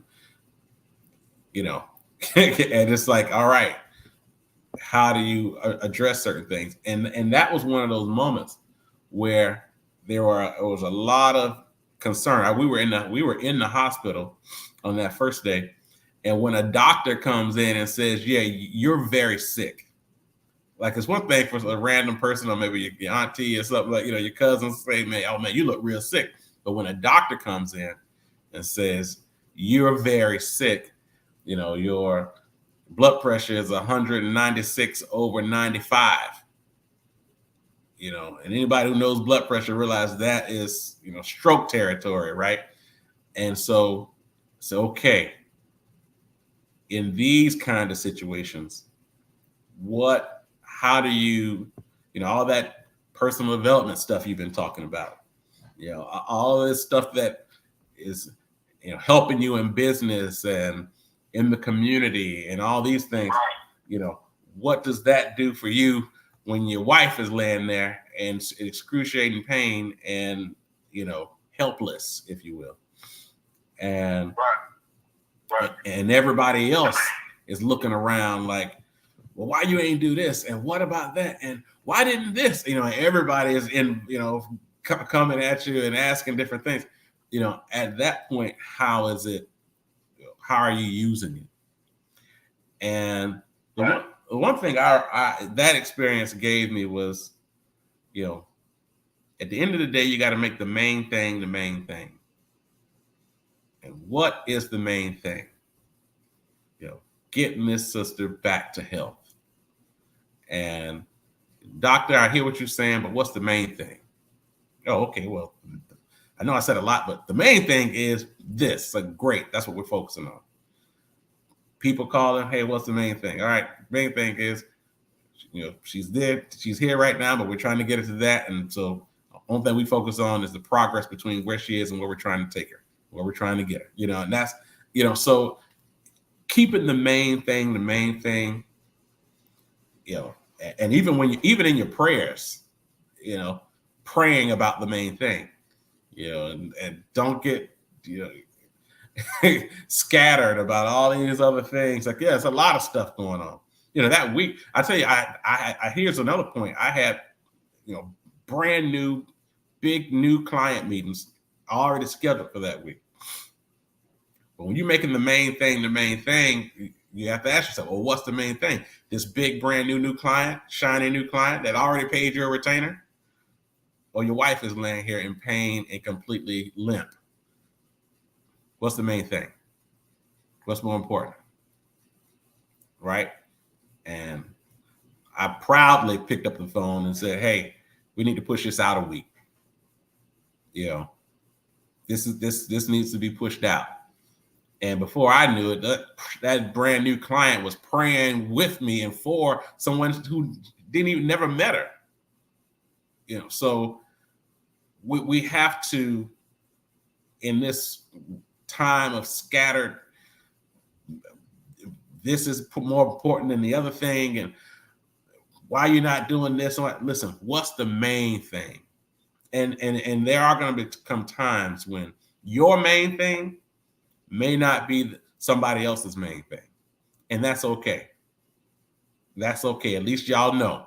at least I can say now, well, thank God going forward, I now know that what your main thing is. And the truth is, we're probably not going to have a lot of conflicting situations when my main thing is happening and it's really important and yours is happening at the same time. You know, so if it's happening right now, so we're not on the same page today, and that's fine. We will live to see another day. You know, and so, you know, that's the deal. So I'll tell you like that is I'm thankful for that first year of this network, because we hammered in with that thought process and reading the right books and getting access to the right types of concepts and people who've gone through experiences that were just new to us. But the process is consistency. You know, how can you continue to do a good thing over and over and over and over and over again to create the new behaviors, the new thought process, the new pathways in your mind, all of those things that will help you when, when it all hits the fan, right? What's helping you? What's guiding you? Because the one thing that we do know in this life is that, you know, this life comes with the roller coaster. The great, the horrible, the good, the bad, the cool, the relaxed, you know, all of that stuff comes in this life. Question is, when all those different things happen, what are you carrying with you? You know, what's keeping you where you are when all those various things happen? What's your thought process? What's your spiritual situation? What's all of those things that we're hoping will keep your ship a sail during that time? You know, and so I also would say, though, I think it's really important for us to, like they say in excuse my Marvel nerd time, but like Spider-Man says, like they say in Spider-Man, I should say, you know, with great power comes great responsibility. And what are we using what we know on? You know, what are we using it on? What are we, you know, are you just kind of reserving it? Now my brain is really diving into Marvel right now. So I don't know how many of you have seen the first Doctor Strange movie, but when Doctor Strange was trying to learn how to, you know, went to Carmitage and learned the mystic arts and all this, and there was one guy, you know, he just had paralysis and he just wanted to figure out how to cure his paralysis. And after he figured that out, he left and just lived a normal life. You know, he had it, but he just said, I'm good. I'm straight. And that dude was like, nah, you're not about to have this information. You're not about to have these powers and just use it so you can walk around and be a normal guy. We got to take that from you. And it's important to, I think about that because, you know, we could walk out the door or turn on television and see the real-time stuff happening. And I always ask that question, you know, what's making you excited and what's making you mad? Whatever those two things are, you need to be involved in it. You need to be lending your thoughts, your energies, you know, the things that you know how to do well, the things that these resources and training and techniques that you have that's you know, allowing you to take personal development and apply it to the things that's going on in your life. If it's something that's out there that makes you very excited and something out there that makes you very mad, you need to be involved in that. You either need to create it or join something that is in line with that, because you'll find once you show up in that room that those people need you. The people who are running those organizations or involved in those efforts, they don't have what you have. They have a will. They care about the issue just as much as you do, but they may not have what we're talking about right now. And when you walk in a room and are able to apply, you know, all everything we've dove into over the past 12 years, and you show up in that room with that and the interest of the topic or the issue that's going on, they're going to love you. Everybody in that room is going to love you, you know, and you will see change happen. You will see things get done, you know. So, you know, with great power comes great responsibility. Find and identify those things that make you very happy and excited, and the things that make you very mad, and get involved. Go do it. Go be a part of that. And I'm really eager. I hope you guys take that and actually go and do that, because I want to see what that is, where you find yourself, you know. And the thing is, and I want you to know, I want to also let you know that don't think that you're on an island either. When you go and you sign up for this, or you join that, or you start this, or you whatever the case may be, you come back to this network and say, hey, this is what we're doing. I started this. I joined that. I'm now the this of whatever. And this is what we're doing, and this is what we need. We need your help. You know, we want to see you stand tall in the areas that you believe in. You know, when Dwayne started his business, he said, listen, this is what we're doing, and this is why we're doing it. You know, hey, I know you may not even know what these products are about, but I need you to go buy something, you know. And hey, we love it. We love his stuff. We ain't know nothing about it, you know. We didn't have any of those products in the house, you know. But it's so great to see people where they are. They have a passion about it, and now they're doing it. You know what I'm saying? And so it's important. We want every last person who's listening, and the folks who's listening later or whatever the case may be, to come back next month and say, hey, this is what I did. This is why I did. I heard what you said. I'm in, right? And this is what I'm doing now.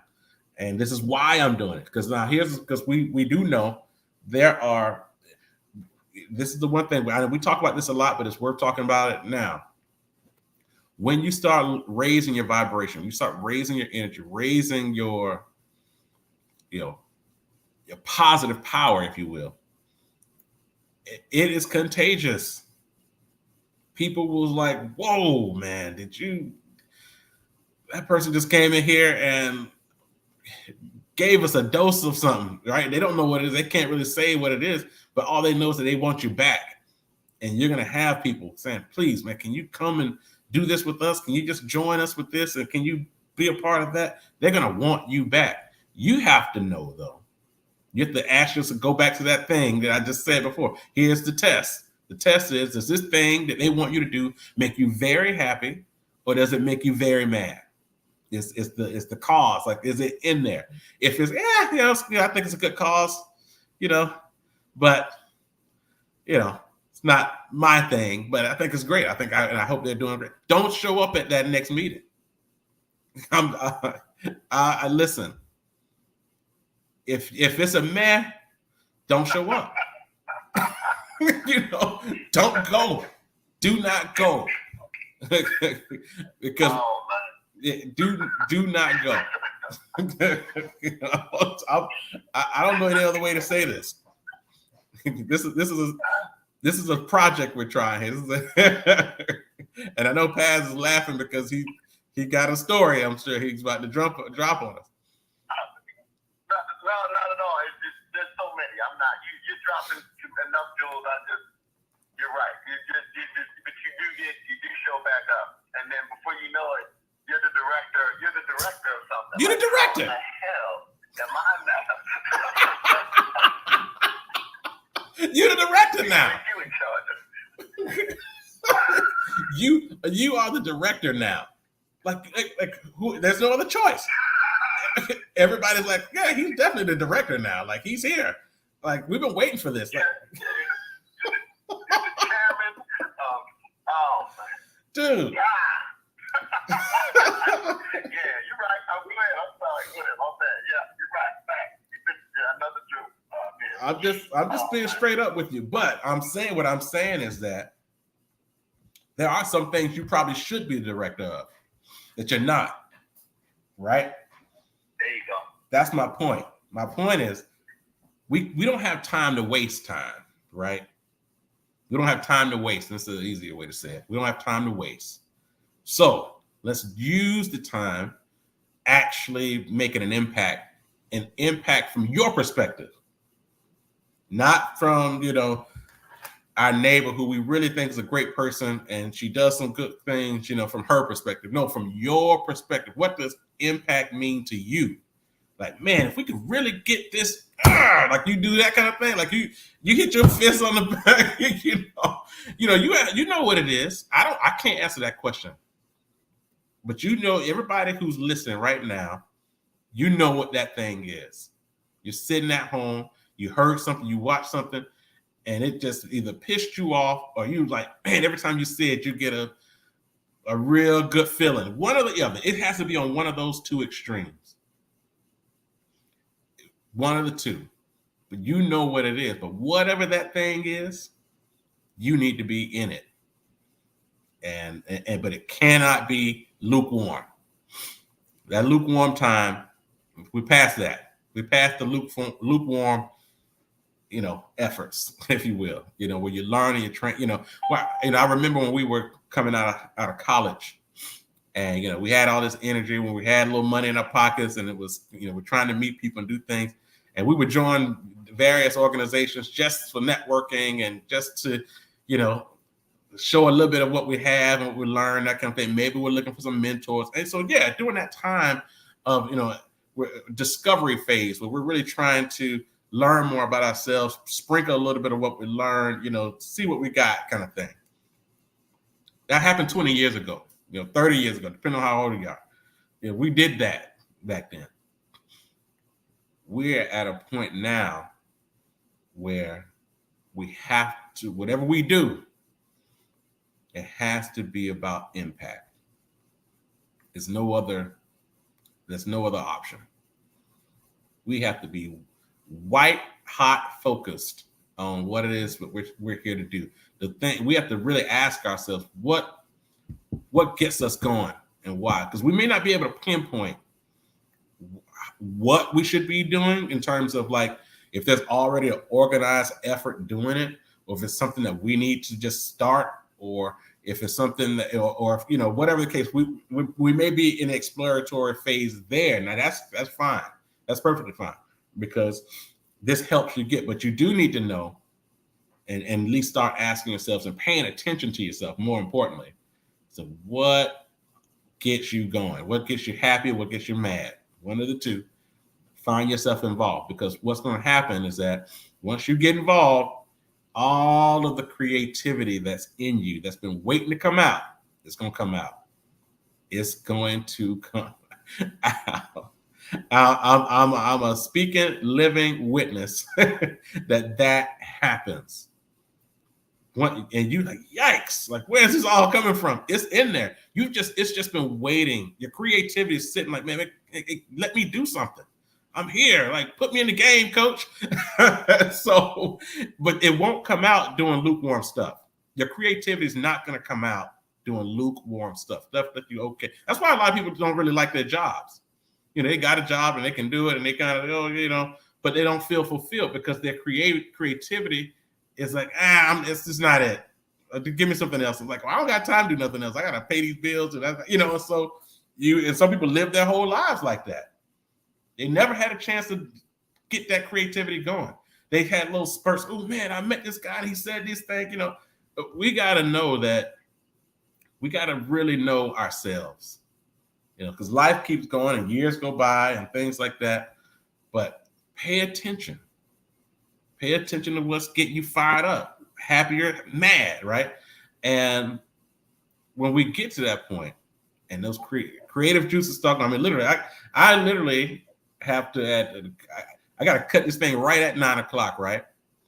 Because I'm not a president of the PTA at my daughter's school. You're gonna be the president. Whatever you get involved in, you will be the president. There's no other option. Like, there's no committee role. Like, once you lend just what you know and understand, they're gonna push you there. And the truth is, you need to be that. That's just it. It's like these are our babies. We got kids, right? It's like, okay, well, what's going on? You got a lot of parents like, well, what's going on? Y'all ain't doing nothing with my kid. Okay, well, get involved. Oh, I ain't got no time. Well, you was fired up just a second ago. Like, a second ago, you were dead serious. Let's put that energy to work. Like, let's really get out here and do something. You know what I'm saying? So I want to just lend that to you, because again, with great power comes great responsibility. We've been doing this network for 12 years, and it's worked. It's worked in everybody's life, but we're at a stage now, though. We are at a stage where we have to really manage our time and really unleash our creativity. That's the piece, because I don't care how old you are. That creativity is sitting there looking at you like, put me in the game. I need this. It's like, you've been doing that thing over there for way too long, and I've been waiting for you to stop doing it. That's happening in your mind, and you know it. You know it. It's sitting there in your head saying, please get me off of the couch. I want to do this. I want to do something. I don't know what it is, but I want to do something. And I'm just laying out that if you're trying to pinpoint what that is, and you got extra time, so maybe I need to do a part-time job, or maybe I need to do this, or maybe, listen, the sky, once your creativity starts, the sky is the limit. You will look at just like, whoo, where did that come from? Where did that come from? Listen, I give you another quick example. Because our last call, we were in Martha's Vineyard, and I think we're finished up, getting ready to head back. And in the 2 weeks we were there, You get the right people in the room, before you know it, creativity is going to happen. One of our guys bought the house across the street. Buys the house across the street. I said, all right, you're in business now. This is a business. This is not a second home and you just come whenever you're ready. The objective is to rent this bad boy, right? So how do you do that? How do you do something and you don't live here, you live in California, so how do you do that? And you start looking at the marketing, you start connecting with folks, and that short amount of time has now created new festivals that are happening on the island during the week. So when you're trying to rent your property, and say, here's a place where you can stay right here you can buy it for the whole month. Everybody can come here. Like literally, it's amazing what happens when creativity starts. And it could be completely off the radar of what you're thinking about right now. Like here's the things that's on your mind right now that you're doing every day and you're thinking about this. Once creativity starts and you get the workshop of your energies, your thoughts and your desires and your passions and your goals, all that stuff cocktailed up together, the next day you literally asking yourself, how did I get here? How did I create all of this stuff? It's just waiting.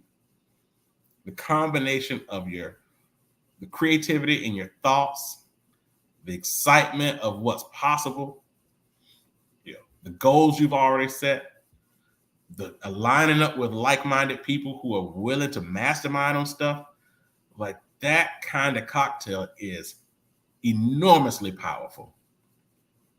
And we just have to know that it's a law. They may not teach you these laws in school, but universal law is a very real thing. And you just have to know it and apply it. That's it. You know it and apply it.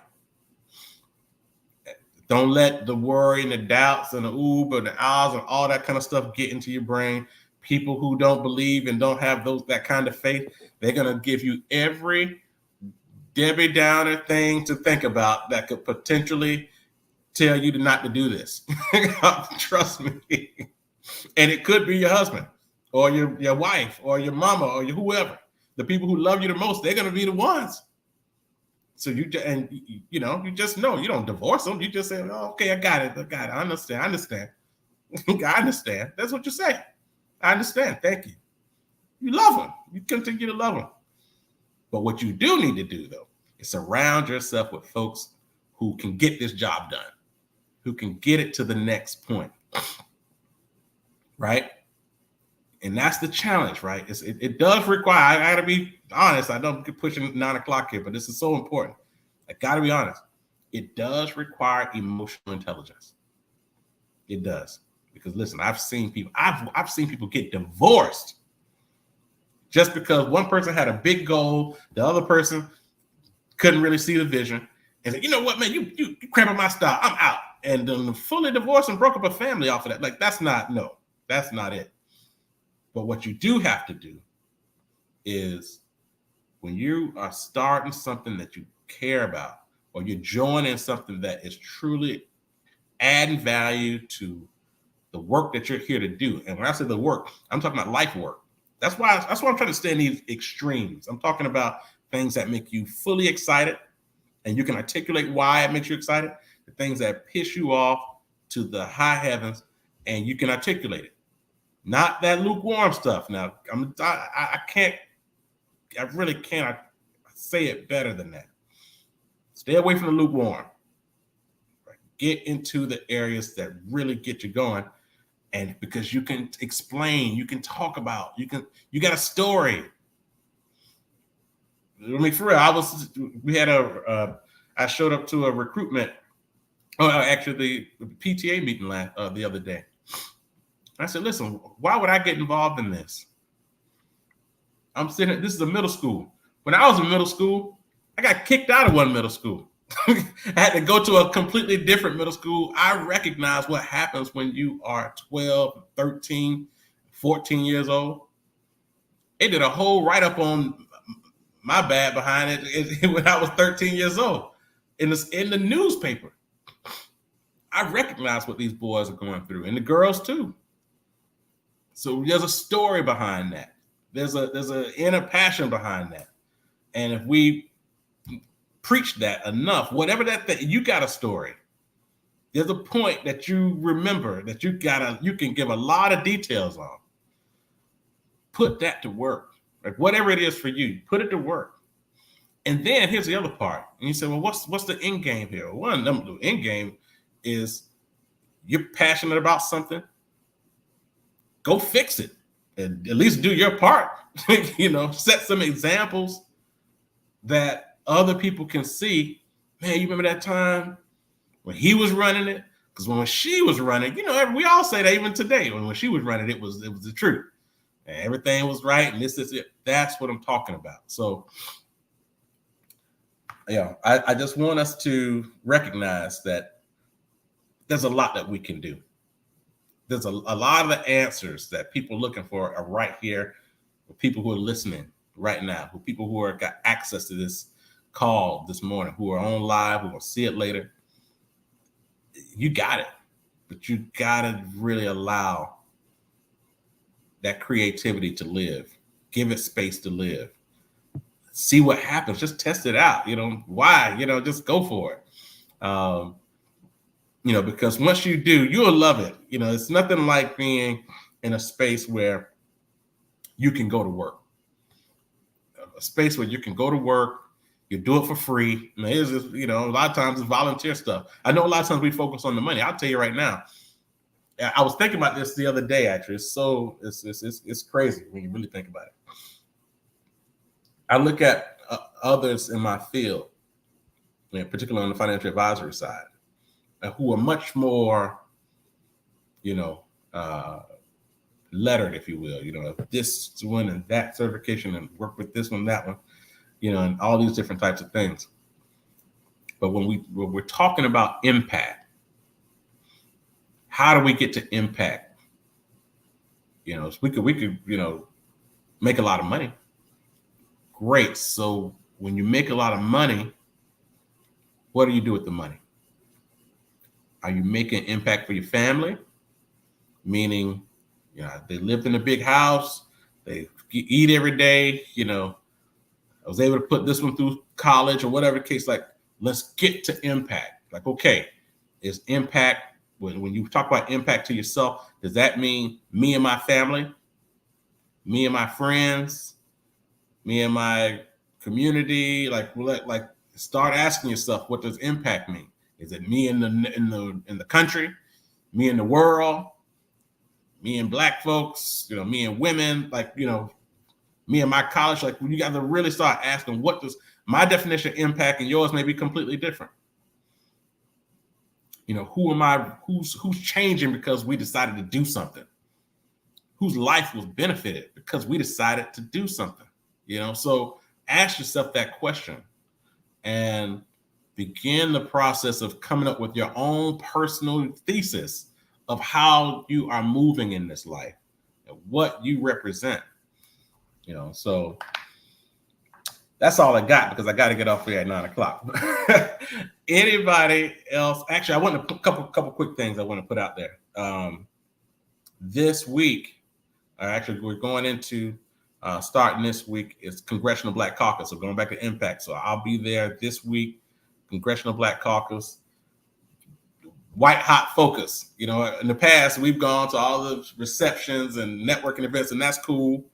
But this time is dedicated to working with legislators, working with the aides, working with the other organizations who will be there, and business folks, to address issues that matter and that need to be, that's not being talked about, but it need to be, especially when you're talking about having access to Black federal legislators, access to capital, whatever your passion issue is.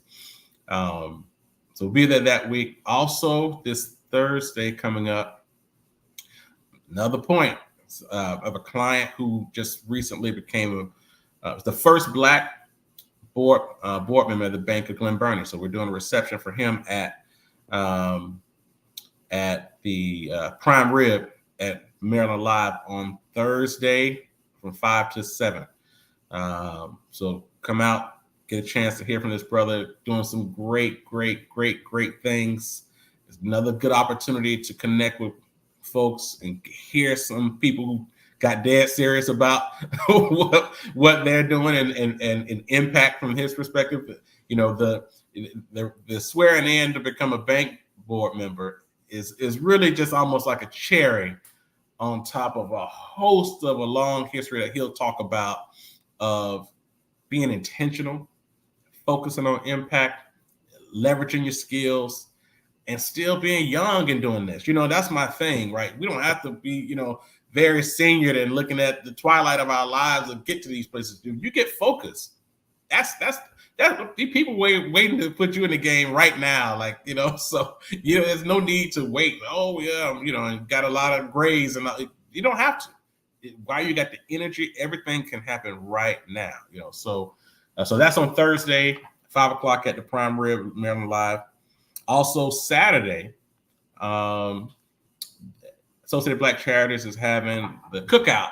So you probably have seen that online in Baltimore at the park. Oh man, what's the name of this park? It's on in Canton.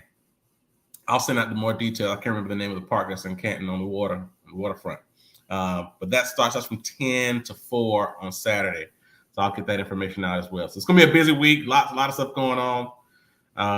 But all good stuff. So anybody else have any questions, comments, feel free to dive in right now. We'll open up the call. Hey Byron, this is Addie. Can you hear me? Hey, what's going on, sister? Not much. I will just take a quick second to say something. So I jumped in a little late and didn't hear it all, but definitely a very apropos topic. The one thing I would encourage folks on is that you've got to do it now.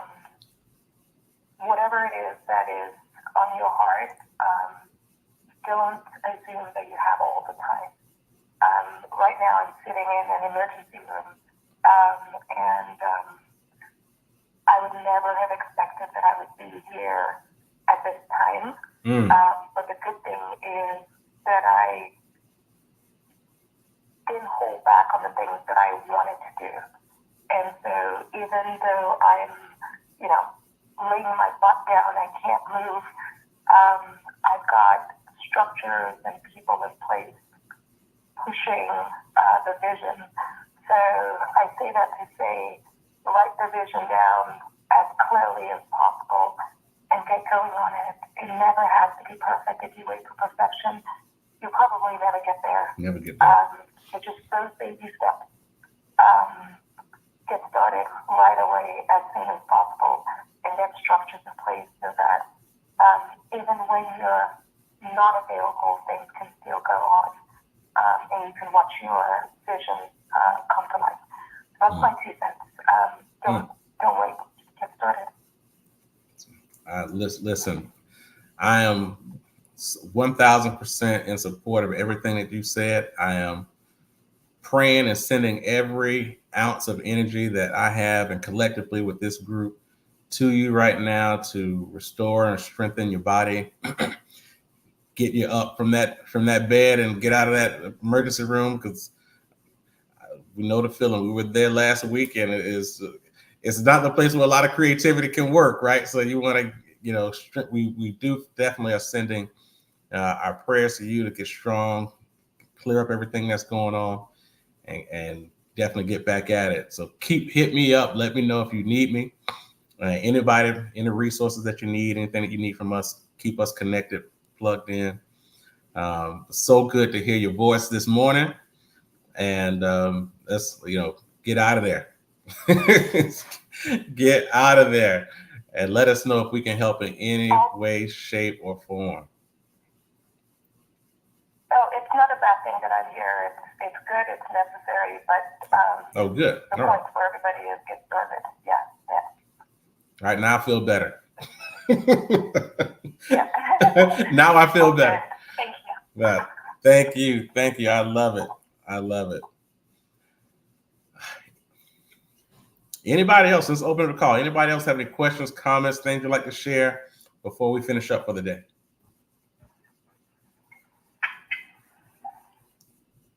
I got to look at my dates, but I'm pretty sure this.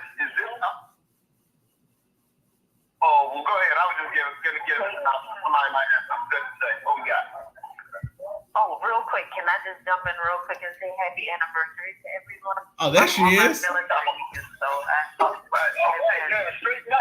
Captain America just jumped in here. I'm like, yes. Yes, and I just can say how much I've grown over the past 12 years. Like, we've been rocking hard for the last 12 years, and I just thank you for you guys all have been super supportive and super encouraging, and I'm looking forward to growth. I'm looking forward to galas. I'm looking forward to everything. Everything. So I'm gonna start inviting more people. Yeah. We're gonna start doing more stuff. I got the space in Baltimore. If we ever want to do anything, just let me know. We make it happen. So yes, we want to do it. At some point, if y'all want to. All right, bet. Fourth off Fleet is what it's called. It's right above my office. So it's a beautiful space, indoor, outdoor space. So let's put it together. And if we have alcohol, the only thing we have to pay for is security. So let's do it. It's time to celebrate. I'm with it. It's time. We doing it. Let's just put something on the date. I love it. Congratulations too, man. Oh, thank you. More to come. I'm working behind the scenes on some other ventures too, but. And happy birthday. For just the support over the years. Thank you. Y'all want my cash app? No.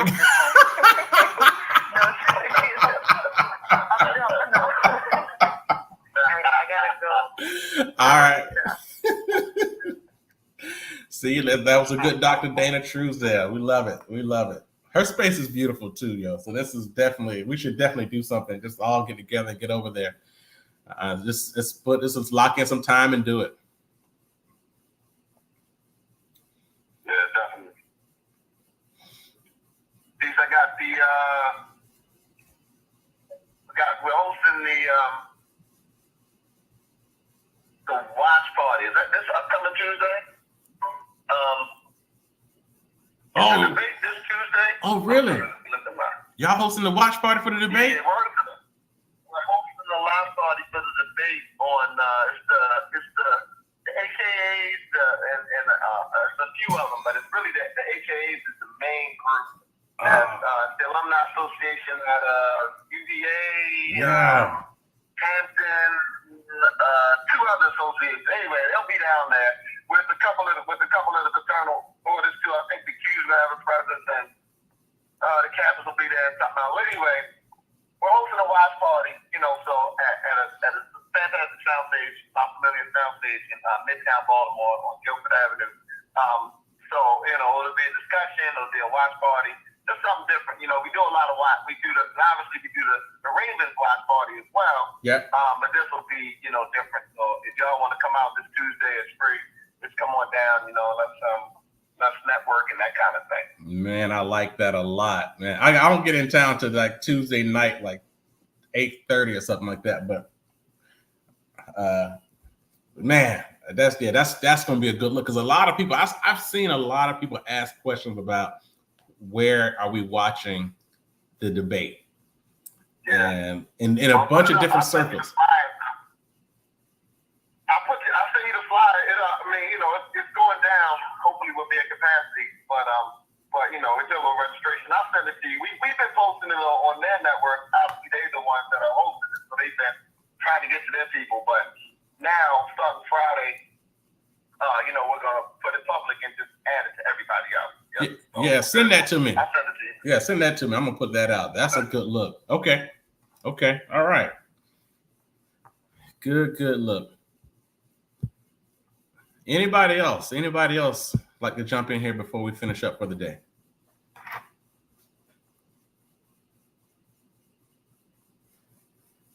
Just start to eat. Eat well. Be well. There you go. Start to eat well. Actually, before we finish up, I just thought about actually gotten some pretty good books, man, over the past. This summer has been a good book reading time, man. I've gotten some good stuff in. I've kind of been holding back, actually, now I think about it. Lots of good stuff.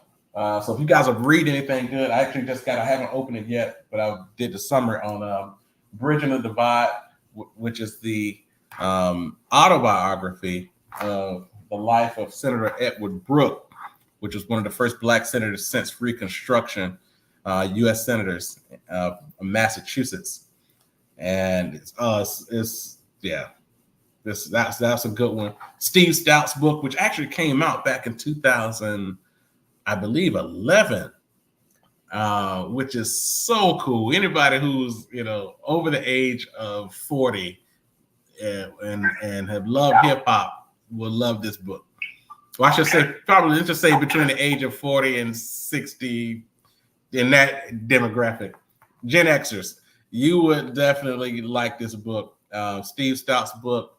And it came out over a decade ago, but I'm just learning about it. But it's so good about basically how the hip hop and consumerism and branding, and it takes you down kind of a nostalgic road, but it really highlights the business side of the culture, if you will, and what happened, what didn't happen, and what was in the works. And again, the book is over a decade old, so we can see things that has happened since then as well. It's a really good book. Yeah. So we on it, guys. All right. Hey, Denise, one more. Go ahead. Hey, Denise, real fast, just because you brought up book. One book I got on Audible, which helped me out as a parent to help out my teenagers, because I think most of us, we all have kids or nieces and nephews that are right around that age of getting into athletics in school. It's called Mental Toughness for Teen Athletes Nutrition. Mental Toughness for Teen Athletes Nutrition. It talks about what's needed for the youth that are, let's say your dog is doing all the dance recital. That's a lot of energy going on top of that stage. And cheering and everything that my little, my little cousin Maddie's doing. There's the mental toughness that she's gonna need for the right nutrition to feed her body so she can perform at peak performance. Okay. And this book helps out a lot. It helps us out as a parent to understand, as adults to understand what teenagers need in their body, because their body is not fully developed as ours, and they need a little bit more of X, Y, Z than we do. But the mental aspect of it for them to get there, because as you know, they don't know what they don't know. Right? That's right. And they think us parents don't know anything because we're old, fat, ugly, and dumb. We don't know anything. But they don't know that, hey, the abs on the beach before they even thought of them.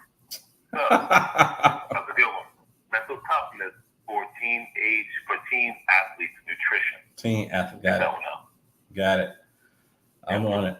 For teen athletes nutrition. Yeah. It's quick. And it's a short one too, so. Yeah, I just opened up my Audible and pull it up. And also I was mentioning that book with Steve Stout. It's called The Tanning of America. The Tanning of America, Steve Stout. That's another one to get really good on Audible. I just got Ketanji Brown Jackson's book. I haven't started it yet. Lovely one, which is the Supreme Court Justice Ketanji Brown Jackson. So I'm looking forward to diving into that. What else have I read over this summer? It's been a lot of good stuff this summer. Okay. Yeah. The EOS Life by Gino Wickman. That's another good one. Yeah. So. What's that last one? The EOS Life by Gino Wickman, the same person who wrote Traction. So it's definitely a good book for entrepreneurs, people in business, how to run efficient companies, but it's also mixed in there with personal development as well. Keeping your mind fresh on these things. So got it. The EOS Life, Gino Gino Wickman. Got it. Gino Wickman. Yep. Got it. All right, guys. Appreciate it. Thank you. Let's get to it. Remember what we talked about today, though. So do that trick. Do the trick. I call it a trick, but it's really a measurement, just to see, assess what's making you mad, assess what's making you happy, and find something in that space to get involved in. And I'm looking forward to see anyone who tries this actually, and when we get back and next month for next month's call. And then we're going to find a reason. We'll send a note to everybody. We're going to find a reason to go over to Dana's spot and go to the rooftop and just celebrate. We got a lot of stuff to celebrate.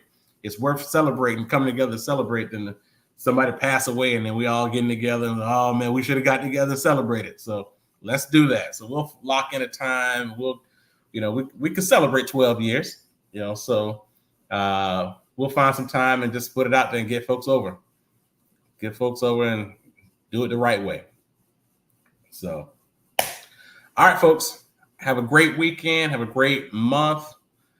Hit me up if you have any questions. Go to the website, dreammakersnetwork.org. Lots of cool things going on there. Our membership is really increasing, and this is through our paid membership model, which is the $500 per year, where we're doing the financial plans, we're doing business planning, we're doing community outreach planning. I mean, it's just everything is really mapped out the way we kind of talk through this.